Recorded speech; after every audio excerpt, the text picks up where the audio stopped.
What's up, people of Earth? My name is Olaf and I'm from Iceland. This is my experience with the Omai Ayahuasca. So I started my ayahuasca journeys back in 2016 and I've been doing it since then every year, almost every year except this one time because pandemic. I've been with the different organizations and individuals. I like all of them. Omai is definitely one of my top go-to places for ayahuasca. Back in 2016, I was in this place. I was not at the Om-Mij Center, but the team was from Omai. I had a really good time. I had a really deep time. Went back home with a bunch of breakthroughs. And a year later, in 2017, I went to the Om-Mij Center and I've been back there in 2022 and earlier this year, 2023.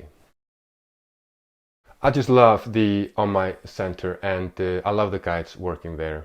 In all of my different ceremonies, I've always been in different places, even with the same organizations, because they rotate the locations, but Om-Mij Center is the only place that I've returned to. It has like a certain feeling of grounding for me, like a home base. I love going back there. It's like going back home. I listen to fellow participants say the same thing, even the first timers. I always meet guides I've met before and I always connect with new ones. What I think is incredible, despite thousands of participants attending the ceremonies throughout the year, there are guides who remember me. Sometimes when I arrive through the door, sometimes in the middle of the ceremony when I'm in deep process, the way I react to the medicine, the music or whatever, it reminds them of me from my last time. So you're not just a number on a paper passing through. Not at the Omai. Some guides even remembered me just by seeing my name on the paper for the upcoming ceremony dates before I arrived. Everyone is so nice, open and welcoming. It's such a strange but a feel-good feeling when they open the doors with a smile, like they're so happy to see you after you've been gone for so long. Even the ones whom I've never met before. The Omai Center really feels like a home, and in the same way, the guides feel like a family, because they truly are. It's easy to feel like that during the ceremony and of course during the afterglow back home after having ceremonies recently, but I've been back home for a little while now and I've been away for a long time between my ceremonies and that feeling of home, of family does not go away, not for me. There's a reason why I go back there. I knew about ayahuasca for 6 years before I finally went for it. I always wanted to do it, but I finally did it at the point in my life where I really needed to do it. I had been going through a lot for a long time and I had already started my healing process myself. But in my process I hit a wall and I realized I needed some help. And ayahuasca was my choice. That choice has changed my life and keeps on changing it. Everything I'm doing today and everything I experience is all because of ayahuasca. Because of the medicine, because of the ceremonies, the loving guidance of the facilitators, and of course, the continuous self-work back home. The best moments of my life is when I laugh or cry on ayahuasca, or both at the same time. The opening and processing of trauma, blockages, grief, anger and sadness is unreal. It's not easy, but it is worth it. I truly see what is important, what matters. How I've done myself wrong, and even better, what I can do to do right by me and others in my life. The beauty and the bliss, the forgiveness and the acceptance of oneself and of others is not of this world. Even after drinking ayahuasca numerous of times, I still have a hard time believing that the physical human brain has the capacity to experience what I experienced. It is a true mystical, spiritual experience. Ayahuasca never fails to deliver and I am blown away every time. She will give you what you need, not what you want. Maybe you've heard that one before and that is one of her consistent truths. Sometimes what you need is way more epic, way more beyond than what you want, without you even realizing it. I set intentions before drinking, I ask her questions. In the midst of my experience, she tells me, "You've been asking the wrong questions." Those are the questions you should be asking. And by the way, here are the answers to those questions. Actually, it seems like I know the answers myself once I realize what questions I should have been asking. Everything she teaches me doesn't really feel like learning. It feels like remembering, like being reminded of something that I always knew deep inside, but completely forgot about. Another favorite moment of mine is going to the bathroom, being led by the guides and have a little whispered chit-chats with those divine helpers before I dive back into my inner world after they return me to the mattress. I love them so much. Is ayahuasca a drug? Is it a medicine? Is it a spirit? Is it alive and talking to us? Labels are not important to me. Whatever it is working for me. It is a different type of medicine than we are used to. Medicine comes in many different forms: pharmaceuticals, diet, exercise, meditation, music, singing, dancing, breath work, crazy psychedelic plants. The list goes on, and everything has its place. All of it works in its own ways, but my reference point of what a medicine is has definitely shifted. I can only speak for myself, but plant medicine is medicine that I can truly feel is healing me during the ceremonies, like in your face type of way. And back home, not as much in your face, but still ongoing and more low key.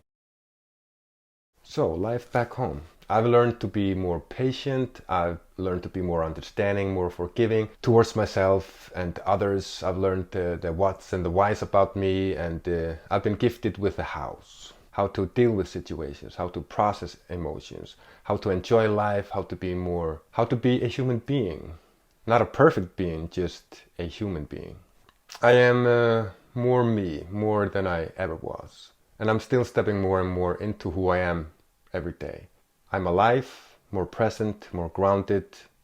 I am grateful for all the bad things and the good things. I don't enjoy the bad things, I just deal with them better now. I still struggle. I still have negative habits. I still experience negative thought patterns. I'm still a work in progress. And maybe I always will be, but I've fallen in love with the process. I'm consciously observing my own hero's journey unfold before my eyes. I am reading my own book as it happens. I am the hero of my own movie, watching it on the go. I am a filmmaker by heart, but never truly pursued that passion in my life. Ayahuasca wouldn't allow me to not do anything about it anymore. Very early in my ceremony experiences, I had the vision of creating a documentary about ayahuasca. There are already so many ayahuasca documentaries out there. All of them are, in a way, same, but also different. They're all unique in their own way, and I want to make yet another ayahuasca documentary, but my own. I mean, why not? I became really serious about it, but I want to do it the right way, so I had to start building my skills, experience to prepare for it, and so I signed up for a filmmaking courses, invested in camera gear and editing computers, and started a YouTube channel to practice my skills. I started to put myself more out there, reaching out to people, offering my services, and so on and so on. And soon as I started pursuing my passion, great things started to happen. It made me kind of wish I started earlier, but then again, I don't believe I was ready for it until I was ready for it. Ayahuasca unblocked me and helped me unlock levels within myself. Fast forward today, I've worked on numerous projects. I've worked with high-profile people here in Iceland, and I've even had some of my stuff broadcasted on TV. Things I never thought would be possible for me. But thanks to ayahuasca and because of my accomplishments, which I also thank ayahuasca for, professionally producing my own ayahuasca documentary is very possible in my mind right now. And that vision only grows stronger and stronger. None of this happened overnight, but looking back, so much happened in such a short time. If I would be watching this video back then, I would have not believed it. It hasn't been all sunshine and rainbows. It's been a lot of hard work and deep processes. The ayahuasca experience and life back home afterwards is not just about bliss. It's also about the darkness. Everything has a place. Everything is a part of me, even the darkness. But ayahuasca has helped me integrate it and given me the compass to navigate through it, and also allowed me to enjoy the light. Enjoy the light when I'm in it without feeling guilty or bad about it, because I had that problem before. I will be forever grateful for the plant medicine, for ayahuasca, for the beautiful people who watched over me during my journeys, in the ceremonies. Words cannot describe the appreciation and love that I have. This is my experience. Yours will be different.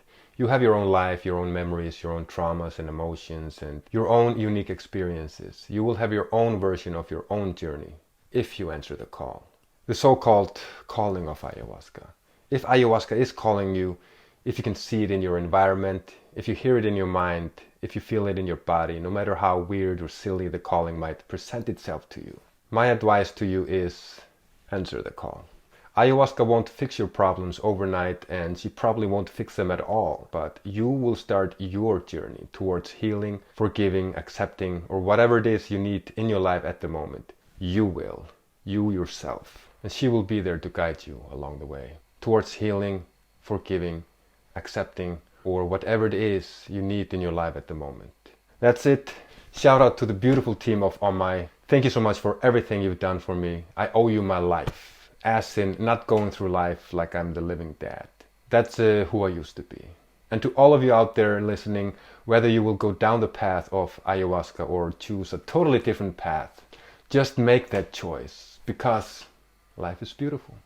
I wish you the best in your journeys, and thank you so much for listening.